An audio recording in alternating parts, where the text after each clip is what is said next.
1990 ഏറ്റവും വലിയ വിജയം മോഹൻലാലിന്റെ ഹിസ് ഹൈനസ് അബ്ദുള്ള. ലോഹിതദാസിന്റെ തിരക്കഥയിൽ സിബി മലയിലാണ് ഈ ചിത്രം അണിയിച്ചൊരുക്കിയത്. ചിത്രം നിർമ്മിച്ചതും ലാലേട്ടനായിരുന്നു.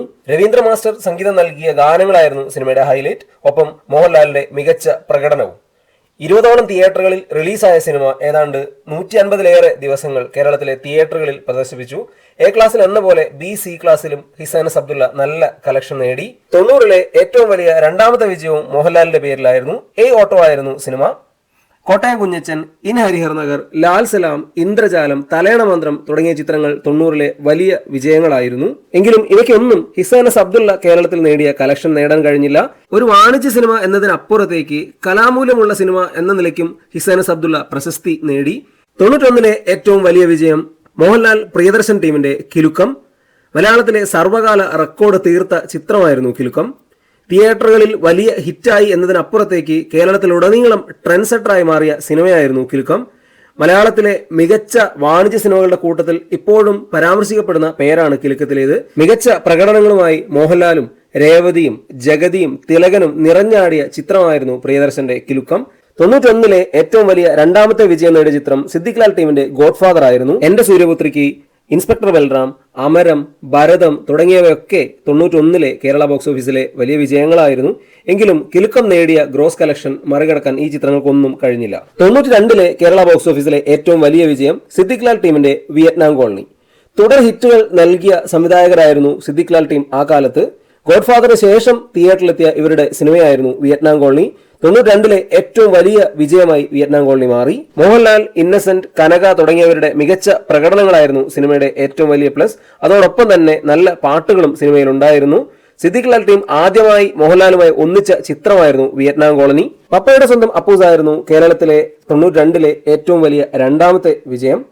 ആ വർഷം തന്നെ വലിയ ഹിറ്റുകൾ വേറെയും ഉണ്ടായിരുന്നു. കമലദളം, കൗരവർ, തലസ്ഥാനം തുടങ്ങിയ വൻ വിജയങ്ങൾ കേരള ബോക്സ് ഓഫീസിൽ 92ൽ സംഭവിച്ചു. ആ കാലഘട്ടത്തിലെ ബ്രാൻഡ് ഡയറക്ടർമാരായ സിദ്ദിഖ് ലാൽ ടീം ആ സമയത്തെ ഏറ്റവും വലിയ സൂപ്രതാരമായ മോഹൻലാലുമായി ഒന്നിക്കുന്നു എന്നുള്ളത് തന്നെ വിയറ്റ്നാം കോളനിയെ സംബന്ധിച്ച് വലിയ ഹൈപ്പായിരുന്നു. ആ ഹൈപ്പിനോട് നീതി പുലർത്തിയ നല്ല സിനിമ കൂടി ആയതോടെ വിയറ്റ്നാം കോളനി വലിയ രീതിയിൽ ബോക്സ് ഓഫീസിൽ കളക്ഷൻ സ്വന്തമാക്കി. വിയറ്റ്നാം കോളനിയുടെ ബോക്സ് ഓഫീസ് കളക്ഷൻ മറികടക്കാൻ ആ വർഷത്തെ മറ്റു മലയാള ചിത്രങ്ങൾക്ക് കഴിഞ്ഞിരുന്നില്ല. 93ലെ ഏറ്റവും വലിയ വിജയം ഫാസിലിന്റെ മണിച്ചിത്ര താഴ്.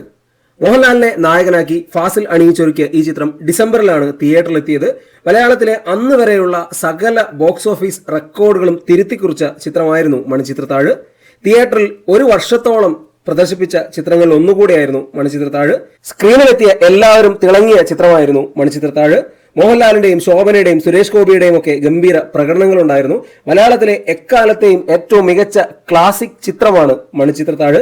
ഈ അടുത്ത് റീ റിലീസ് ചെയ്ത ചിത്രങ്ങളിൽ ഒന്നുകൂടിയായിരുന്നു. റീ റിലീസിലും വലിയ തരംഗം തീർത്ത ചിത്രമായിരുന്നു മണിച്ചിത്രത്താഴ്. കിലുക്കത്തിന്റെ കളക്ഷൻ റെക്കോർഡ് മറികടന്ന് കേരള ബോക്സ് ഓഫീസിൽ ഇൻഡസ്ട്രി ഹിറ്റായി മാറിയ ചിത്രമായിരുന്നു ഇത്. കേരള ബോക്സ് ഓഫീസിൽ ആദ്യമായി ഒരു സെന്ററിൽ നിന്ന് മാത്രം 50 ലക്ഷത്തിന് മുകളിൽ കളക്ഷൻ നേടിയ ചിത്രം കൂടിയായിരുന്നു മണിച്ചിത്രത്താഴ്.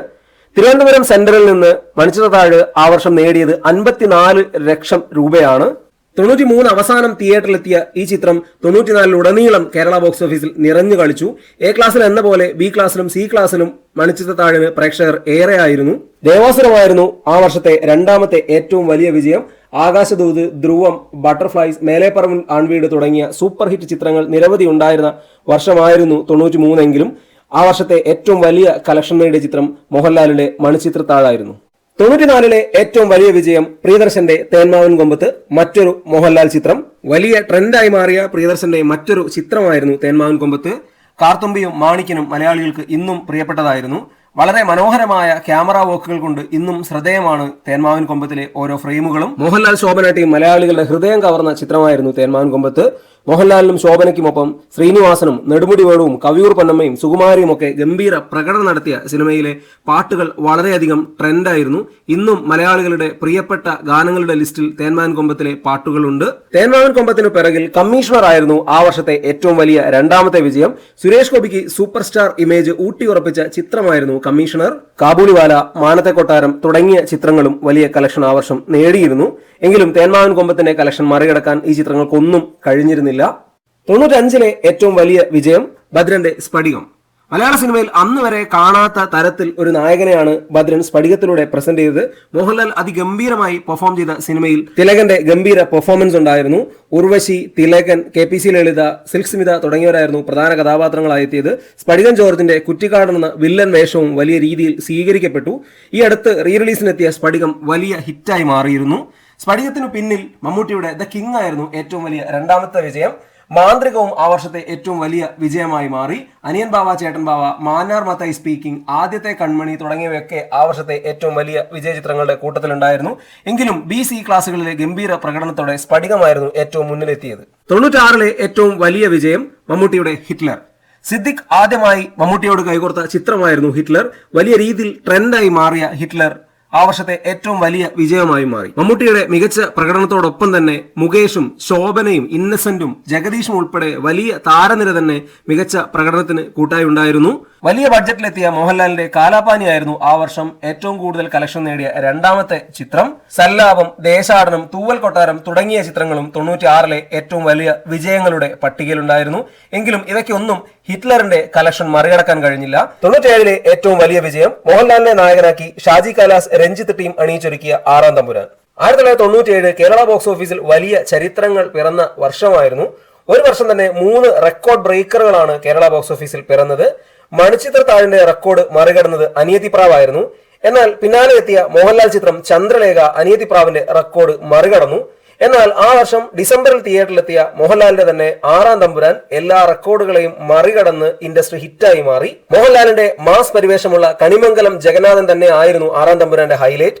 രഞ്ജിത്ത് ഒരുക്കിയ വളരെ ഭദ്രതയുള്ള തിരക്കഥയായിരുന്നു സിനിമയുടെ ഏറ്റവും വലിയ പ്ലസ്. മോഹൻലാൽ മഞ്ജു വാര്യർ കോംബോയുടെ ഗംഭീര പ്രകടനം ഉണ്ടായിരുന്നു. ഒടുവിൽ ഉണ്ണികൃഷ്ണൻ, കൊച്ചിൻ ഹനീഫ, നരേന്ദ്രപ്രസാദ് തുടങ്ങിയവരൊക്കെ സിനിമയിൽ ഗംഭീര പ്രകടനം നടത്തിയിരുന്നു. രവീന്ദ്രൻ മാസ്റ്റർ അണിയിച്ചൊരുക്കിയ ഗാനങ്ങൾ വളരെയധികം ശ്രദ്ധ നേടി. സിനിമയുടെ വിജയത്തിൽ ഹരിമുരളീരവും ഉൾപ്പെടെയുള്ള ഗാനങ്ങൾക്കും പങ്കുണ്ടായിരുന്നു. ചന്ദ്രലേഖയും അനിയത്തിപ്രാവും മാറ്റി നിർത്തിയാൽ പോലും ആ വർഷം മറ്റു പല വലിയ വിജയങ്ങൾ ഉണ്ടായിരുന്നു. ലേലം, വർണ്ണപ്പകിട്ട് തുടങ്ങിയവയൊക്കെ വലിയ രീതിയിൽ കളക്ഷൻ നേടിയ 97-ലെ ചിത്രങ്ങളായിരുന്നു. 98-ലെ ഏറ്റവും വലിയ വിജയം മോഹൻലാൽ, മമ്മൂട്ടി എന്നിവർ ഒരുമിച്ച ഫാസിലിന്റെ ഹരികൃഷ്ണൻസ്. മോഹൻലാൽ തന്നെയായിരുന്നു സിനിമയുടെ നിർമ്മാണം. സിനിമ പ്രതീക്ഷയ്ക്കൊത്ത് ഉയർന്നില്ലെങ്കിൽ പോലും വലിയ രീതിയിൽ കളക്ഷൻ നേടി തിയേറ്ററിൽ സൂപ്പർ ഹിറ്റായി മാറി. ആ വർഷം summer in Bethlehem, Punjabi house, ഒരു മറുവത്തൂർ കനവ്, അയാൾ കഥ എഴുതുകയാണ് തുടങ്ങിയ വലിയ വിജയ ചിത്രങ്ങൾ ഉണ്ടായിരുന്നെങ്കിലും ഹരികൃഷ്ണൻസിന്റെ കളക്ഷനോട് കിടപിടിക്കാൻ ഇവയ്ക്കൊന്നും കഴിഞ്ഞില്ല. ഒരേ പേരുള്ള 2 വക്കീൽ കഥാപാത്രങ്ങളായി മമ്മൂട്ടിയും മോഹൻലാലും നിറഞ്ഞാടിയ സിനിമയിൽ ജൂഹി ചൗളയായിരുന്നു നായിക. മമ്മൂട്ടിയും മോഹൻലാലും കട്ടയ്ക്ക് നിന്ന് പെർഫോം ചെയ്തിട്ടുള്ള സിനിമകളിൽ ഒന്നായിരുന്നു ഹരികൃഷ്ണൻസ്. സിനിമ വിവാദമായ ക്ലൈമാക്സിന്റെ പേരിലും ശ്രദ്ധിക്കപ്പെട്ടിരുന്നു. ഇരട്ട ക്ലൈമാക്സ് ആയിരുന്നു സിനിമയ്ക്ക് ഉണ്ടായിരുന്നത്. അതിന്റെ പേരിൽ ഒരുപാട് വിമർശനങ്ങളും വിവാദങ്ങളും ഒക്കെ സിനിമയെ ചുറ്റിപ്പറ്റി ഉണ്ടായിരുന്നു. മോഹൻലാലും മമ്മൂട്ടിയും നായകന്മാരായി എത്തുന്നു എന്നുള്ള വലിയ പ്രതീക്ഷയിൽ തിയേറ്ററിലെത്തിയ ചിത്രത്തിന് ആ പ്രതീക്ഷ നിറവേറ്റാൻ കഴിഞ്ഞില്ല. എങ്കിൽ പോലും തിയേറ്ററിൽ സൂപ്പർ ഹിറ്റ് ആവുന്നതിലും വലിയ കളക്ഷൻ നേടുന്നതിലും ഒന്നും വലിയ പ്രയാസം ഉണ്ടായില്ല. ഫാസിൽ അണിയിച്ചൊരുക്കിയ ഈ ചിത്രത്തിൽ വളരെ ഗംഭീരമായ പാട്ടുകൾ ഉണ്ടായിരുന്നു. 99-ലെ ഏറ്റവും വലിയ വിജയം സിദ്ദിഖ് അണിയിച്ചൊരുക്കിയ ഫ്രണ്ട്സ് ആയിരുന്നു. ജയറാം നായകനായെത്തിയ സിനിമയിൽ മുകേഷും ശ്രീനിവാസനും മീനയും ജനാർദ്ദനനും കൊച്ചിൻ ഹനീഫയും ജഗതിയും ഉൾപ്പെടെ ഒരുപാട് പ്രധാന താരങ്ങളുണ്ടായിരുന്നു. സുരേഷ് ഗോപി ജോഷി ടീമിന്റെ പത്രമായിരുന്നു 99-ലെ രണ്ടാമത്തെ ഏറ്റവും വലിയ വിജയം. കുഞ്ചാക്കോ ബോബന്റെ നിറം, കലാഭവൻ മണിയുടെ വാസന്തിയും ലക്ഷ്മിയും പിന്നെ ഞാനും, ജയറാമിന്റെ തന്നെ വീണ്ടും ചില വീട്ടുകാര്യങ്ങൾ, വിനയന്റെ ആകാശഗംഗ, ഇൻഡിപെൻഡൻസ് തുടങ്ങിയവയൊക്കെ ആ വർഷത്തെ വലിയ വിജയ ചിത്രങ്ങളായിരുന്നു. എങ്കിലും സിദ്ദിഖിന്റെ ഫ്രണ്ട്സിനെ മറികടന്നു പോവാൻ കളക്ഷനിൽ ഇവയ്ക്കൊന്നും സാധിച്ചില്ല. മികച്ച കോമഡി രംഗങ്ങളും നല്ല പാട്ടുകളും ഫ്രണ്ട്സിന്റെ വിജയത്തിൽ ഒരുപാട് സഹായിച്ചു.